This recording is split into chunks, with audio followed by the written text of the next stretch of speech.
se tako da jedan igrač dolazi drugom igraču i sjedi pored njega, da izgovara jednu zadanu rečenicu. Na primjer, ovo ti je zadnji put da kasniš. I onda oni nastavljaju razgovor. Evo me, ovo ti je zadnji put da kasniš. Pa čekao sam te i već 1 sat. A bila sam na frizuri od toga. Na frizuri, stvarno. Pa neću ići kad već frizure. Joj, moja mama je jučer išla sa groznom frizurom u grad. Bila je tamo 3 sata i nitko joj ništa nije rekao. Mislim. A dobro, ja sam ja, kužiš.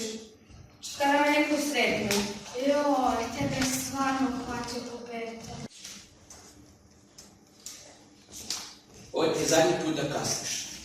Oprosti, ali zbilja nisam mogla prije doći. A zašto?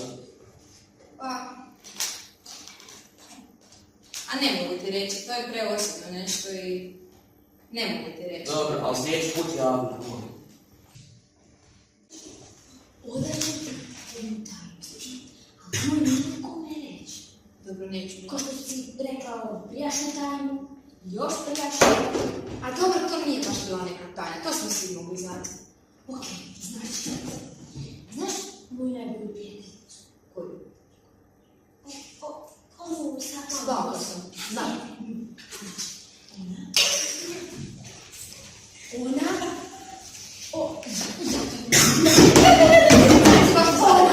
Neću nikom reći. Niko! Niko.